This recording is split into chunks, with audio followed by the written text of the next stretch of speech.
Good morning. This is Rich Sierra. I'm the CEO of the Florida Small Business Legal Center. This is episode 47 of Business SOS. We're almost getting close to that number 52 or the 1 year anniversary. So I'm very excited about this. Every week we provide you content that deals with for business owners. And the premise of the podcast is to talk about the common mistakes business owners make and how to avoid them. Is basically a spinoff of my book, Business SOS, but also talk about legal topics that are of interest to small business owners to help you navigate the legal challenges that you will be facing throughout your journey. Before I start, I'd like you to participate in the show. If you want to send me an email and about the legal questions you may have, and I'll address it at the show. My email is rich, R-I-C-H, at richsierra.com. If I select your question and I'll address it at the show, I'll send you a free copy of my book, Business SOS, A Common Legal Mistakes Business Owners Make and How to Avoid Them. It is available on Amazon, Barnes & Noble. You can ask for your local bookstore. Today we're going to talk about arbitration versus court litigation. So many contracts that I see coming my way now and happened this week is that people look at contracts where there is a franchise agreement, where there is now any type of a software contract. I see them as well. That the dispute resolution that is selected in the contract is arbitration. And when I ask my clients, do you know what arbitration is? They say no. So you agree to that. So let's talk about that. Let's talk about what is arbitration. I want to talk about the pros and cons of arbitration. I also want to talk whether, you're better off going to an arbitration process or court-related litigation as well. A little bit on the Florida Arbitration Act, Federal Arbitration Act, and also some topics in the American Arbitration Association as well, which provides a great deal of resources. Again, this is designed to give you an overview, and my objective with this podcast today is that when you are looking at a contract and, one of the sections that I recommend everyone to look at, just, in addition to the obligations between the parties, is how are you going to resolve the dispute?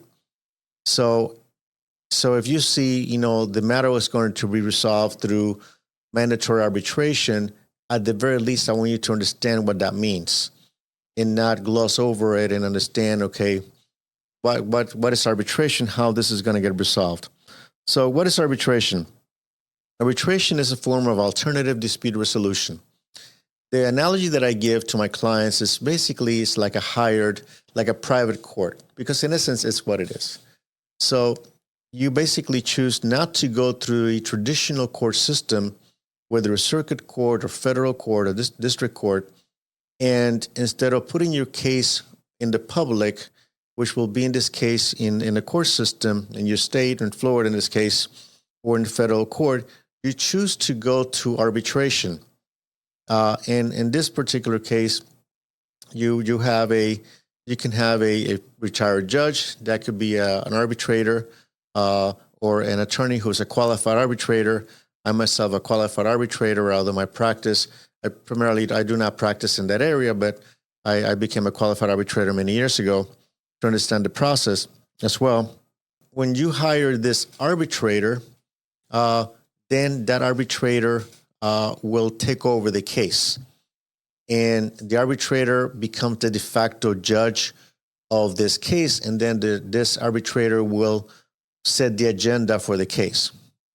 So it's a private court. There are benefits to that. There are benefits to having an arbitration procedure versus going through the court system. One of the benefits of going to arbitration is that it's faster. The arbitration is designed to really give you a fast resolution to your problem, to your legal dispute. So the arbitrator once the arbitrator gets retained, and the arbitrator has to be paid separately, we'll talk about that in terms of the potential cost of an arbitration. Once the arbitrator gets retained, the arbitrator sets a case management conference similar to what a judge will set. The arbitrator will discuss with the attorneys, okay, how much time do you need for the case? How much discovery do you need? How many interrogatories? How many witnesses do you anticipate? So based on that information, the arbitrator will set the date already in advance when this hearing is going to take place. Whether it's going to be in person, whether it's going to be via Zoom or via telephone, most likely be either be in person or via Zoom, you'll have a fast resolution. So you'll have basically an agenda. You'll have say, okay, you know what? We're going to have this matter set in 6 months. So your hearing is going to be perhaps a full day hearing based on the number of witnesses that you may have, based on the discovery that either party will need to produce. The depositions will have to be taken. So you'll know in advance, you'll know right there when your hearing will take place. Compare that to a court system. Say you go to circuit court, the matter, that dispute is $100,000. And so that will be circuit court in the state of Florida. Any controversy, the amount of controversy over $50,000 goes to circuit court. So even in a fast track process in circuit court, you're looking at a minimum of 12 months. It could be 12 to 18 or 24 months, the max if it's complex. So 12 months from the date that is filed. The benefit of arbitration is a faster process, and you have a degree of certainty about when this matter is going to get adjudicated or resolved unless you decide to settle it beforehand. So it is a faster process. Why is it faster? Because one of the things that the arbitrator will do is limit the discovery. They will have, in circuit court, and I talked about discovery in prior episodes, you have, 30 interrogatories. You have 30 requests for admissions. You have, unlimited, basically, request for production of documents that you can request. You also have a number of depositions you can take, and depositions of any witnesses that might be relevant unless they're objected to. You can take depots all the way up to the discovery cutoff deadline, which is sometimes about 30 days before trial.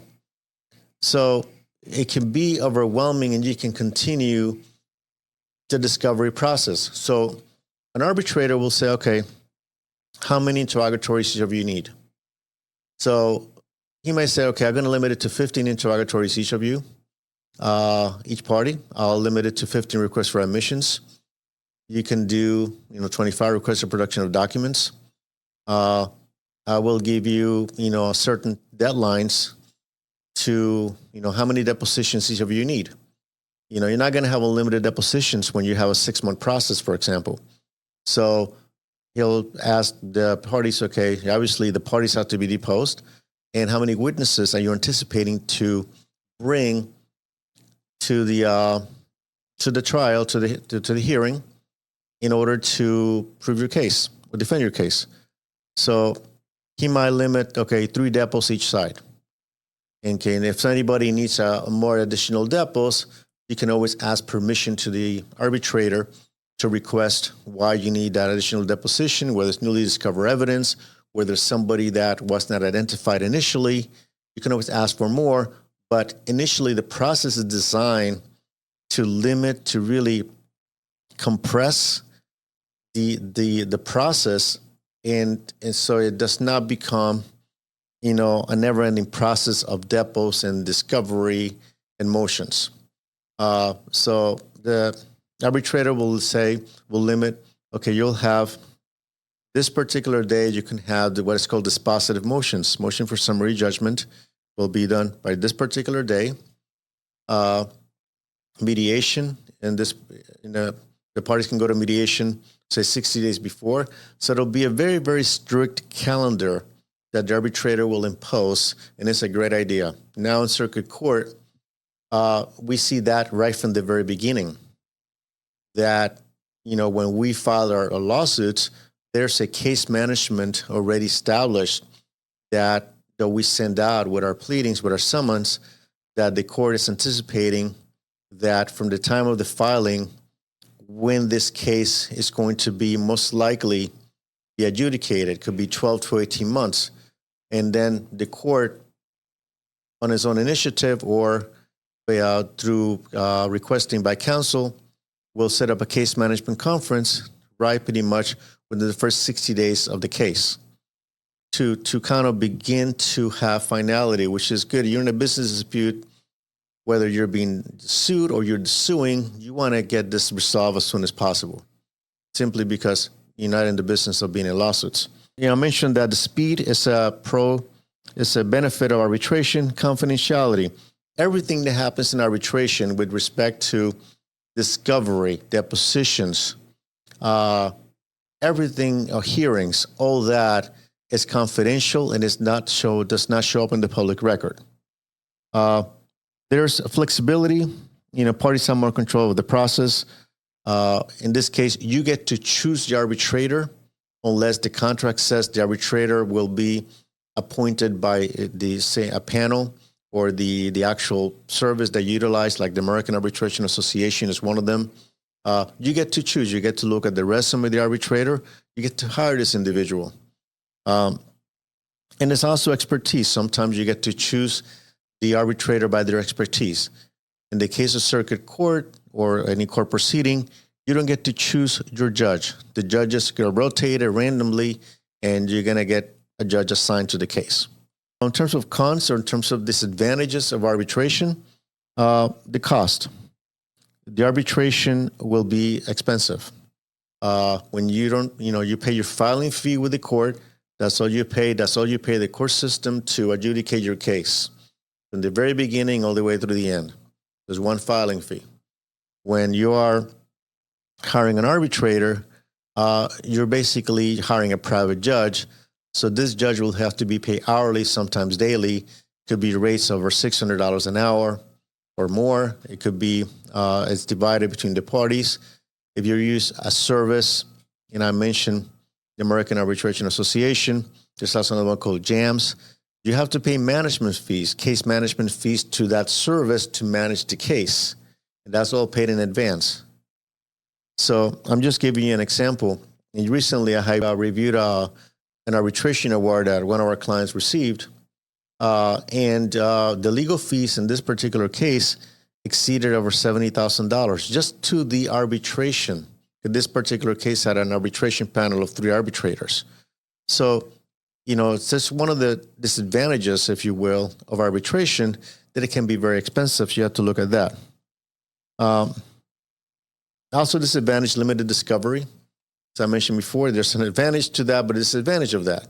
Simply that you have to basically prioritize what discovery is important to you, which witnesses are important to you, which questions to ask, which third-party subpoenas to issue, because you're not going to have the carte blanche that for the most part we have in circuit court. We look at the witnesses, clearly based on you prioritize as well.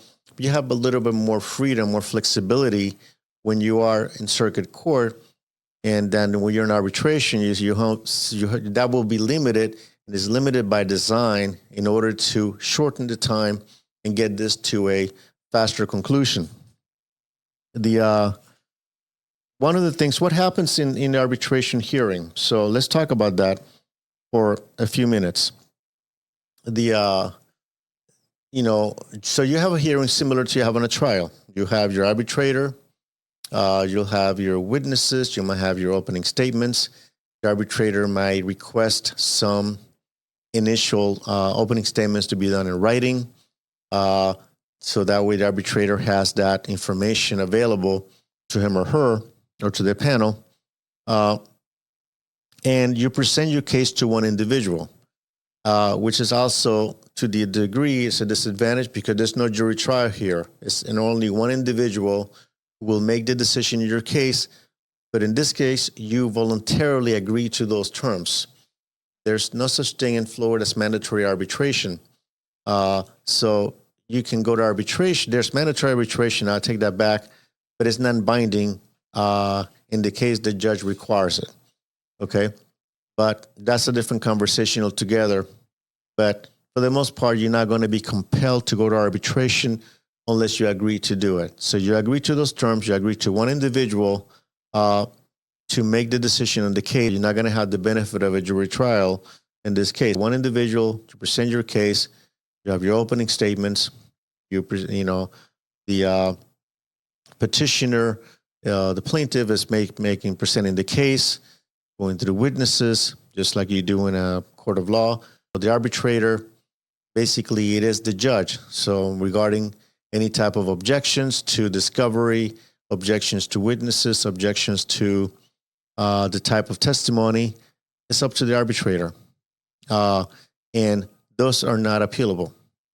So though that this particular hearing, it is private and confidential, meaning that it's not going to show up in a court of law. They're not going to show up in the public record. So the defense presents the case just the same way. And then you have your closing statements. The arbitrator may or may not render a decision at that point. The arbitrator may take all that information and then said, I'll give you my response, my decision, say 15 days, 20 days. So once that hearing is over, then you wait. Then the arbitrator will render what is called an arbitration award. It's not a judgment, it's an award, whether it's for the plaintiff or the defendant. But the arbitrator will write a report specifically on the findings of fact about what the findings were in that particular hearing, what the arbitrator saw, and how the arbitrator arrived at that decision and what law was applied. The arbitrator will then render what is called an arbitration award, whether it's awarding money to somebody or basically saying no, the defense wins. So for example, let's go in this particular case, the plaintiff was able to get an arbitration award. So you won the case, you won your arbitration, congratulations. Okay. There's some good news about having that arbitration award, meaning that appeals are very, very difficult. In Florida, to be able to overturn an arbitration award, it's very, very difficult. You have to claim fraud. You have to claim bias from the arbitrator, or you have to claim abuse of discretion. So the courts are very reluctant to reverse arbitration award simply because the courts are encouraging people to use alternative dispute resolution process, such as arbitration or mediation, in order to resolve disputes, because that's less of a burden to the court system. So they're not going to, it has to be something very extreme to reverse an arbitration award, but, people can try. So you get your arbitration award. What do I do with this? Say it's a state arbitration award. It's not a federal arbitration award. It's in state court. So you take the arbitration award. In order to convert that into a judgment, which is the next step, you got to get it confirmed with the circuit court. So say you were able to obtain an arbitration award for $100,000. That award is really good in any state, but say you're located in Florida, as a Florida jurisdiction, say you're in Broward County. So what you do, you basically get an attorney if you're a business entity, and that attorney will have to get that award confirmed with the circuit court. You basically open a case, you file it with the court, you ask for a motion to confirm arbitration award, and then the circuit court, the judge will convert. The process called confirmation, but the circuit court will convert that arbitration award into a Florida judgment. Then with that Florida judgment, once that is confirmed, then you can go ahead and execute the judgment. So let me repeat, you have to take the arbitration award, confirm it into a judgment, but the process is confirmation. You got to file it in court and get that confirmed. Once that is confirmed, the defense can try to appeal that judgment. But that's a different conversation. Let's first, for example, it's not attempted to be appealed. So now you have a judgment that you can collect on, just as if you would have won a case in state court. Okay.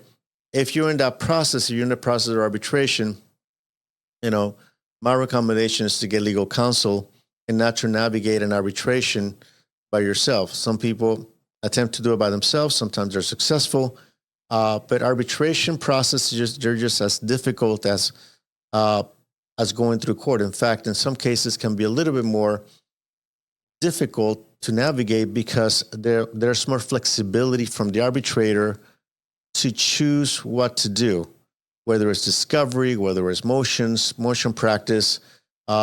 In circuit court, we have our rules of procedure, so we pretty much we follow those rules. And in the arbitrations, they have their own rules as well.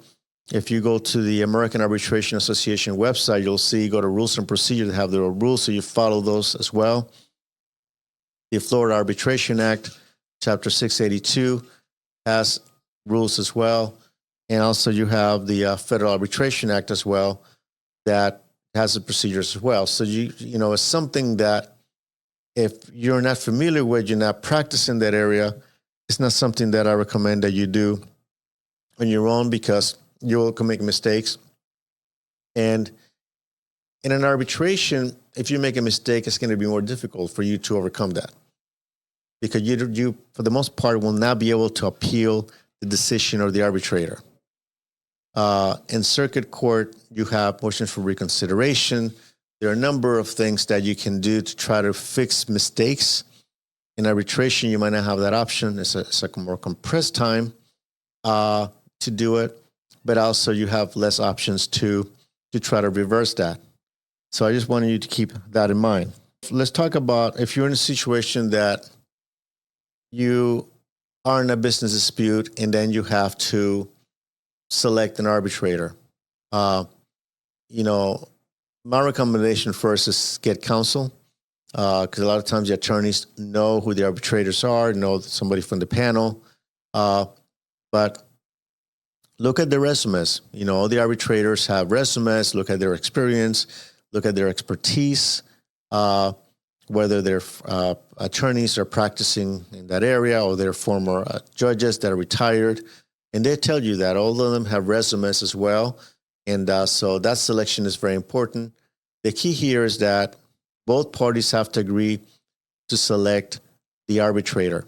Once the arbitrator is hired, the arbitrator will send a retainer agreement to both parties if you're not going through a specific service. And then you sign that retainer agreement. The arbitrator may not, for the most part, if you are not dealing with an attorney, the arbitrator will require a deposit for him or her to get paid. If it's done through an attorney, the attorney may require you to pay a deposit into the trust account to cover the cost of the arbitration. Otherwise, the attorney can be personally liable for that arbitration cost if the arbitrator, if he signs that arbitration agreement and then there's no payment. So just be prepared that if you're going to use an arbitration process, you will have to basically upfront significant fees in order to begin the process. The goal here today is for you now, when you look at a contract, and I'm actually, in the next few episodes, I might go over the contract provisions as well. I did that when I began the podcast. I think I did an episode on contract law for business owners and kind of contract provisions. I might revisit some of those topics because what I want you to do is when you're looking at a contract, one of the first things that I want you to look at, obviously, are the obligations, the terms. But I want you to go back. It's usually like in one of the last sections of the contract is that to really look how if we have a problem here, we have an issue here, how is this going to get resolved? And usually you have language. This is, this contract will be interpreted through by the laws of the state of Florida. Vetting jurisdiction shall be exclusive to Palm Beach County, Florida. You'll see some language like that. Or you will see a language to the effect that any disputes regarding this agreement shall be resolved through binding arbitration, through the American Arbitration Association, or through JAMS, or through an arbitrator agreed upon by both parties. This shall be exclusive, and it shall be held within 45 days of notice. It gives you kind of a process on how you're going to begin the arbitration, but it's important to understand how it's going to get resolved. So I don't want you to look at the contract and look at the word arbitration and say, I don't know what that means. Because then you're signing to something you do not understand. And you know my rule in the contract, if you do not understand the contract, please do not sign it. Get help. Get somebody to help you understand the provisions. So that way, when you're signing the contract, you're informed what you're signing. And dispute resolution, the dispute resolution clause is really one of the most ignored sections in most contracts from business owners. And I see this time and time again as I do significant amount of litigation work in contract law and contract disputes. And 9 out of 10 times I ask, did you know that there was an arbitration provision in this contract? No, I do not know that. What is arbitration? And in some cases you have, and this is very common in franchises, you have an arbitration clause that says arbitration shall be held, in person in Phoenix, Arizona. You're in Florida. I'm using Phoenix as an example. The point is this, that you have to understand, okay, you can change that. So listen, if we're going to have arbitration, let's do it via Zoom. Okay. You can basically understand that if you have a dispute, understand how this is going to be resolved and at least attempted to be resolved or adjudicated. To think that you're going into in a contract and say, we're not going to have a problem with this, it's unrealistic. The reality is every time you go into a contract, there's a potential that there might be a disagreement. There's a potential there might be a dispute. And the reason you want to have the dispute resolution process laid out correctly and laid out as detailed as possible is because it actually runs things smoother that way. So understand that. If it says you have to have the arbitration in Phoenix and you're okay with that, then it's fine. But at least you know it in advance. There should not be any surprises in the contracts that you sign, especially as it relates to how a dispute is going to be resolved. So this is all for today for arbitration. If you have any questions regarding this topic, you'd like to send me an email, reach out to me. My email is rich, R-I-C-H, at richsierra.com. Again, it's rich, R-I-C-H, at richsierra.com. You want to learn more about our legal services, our office in Boca Raton, our website is Florida Small Business Legal Center.com. We're on Facebook at FSB Legal. If you want to see the video of this podcast, we're youtube.com/ Richard Sierra. We're on X at Rich_Sierra. We're on Instagram at FSB Legal. If you want to give us a call, my number is 866-842-5202. Remember that Business SOS, 8 common legal mistakes business owners make and how to avoid them.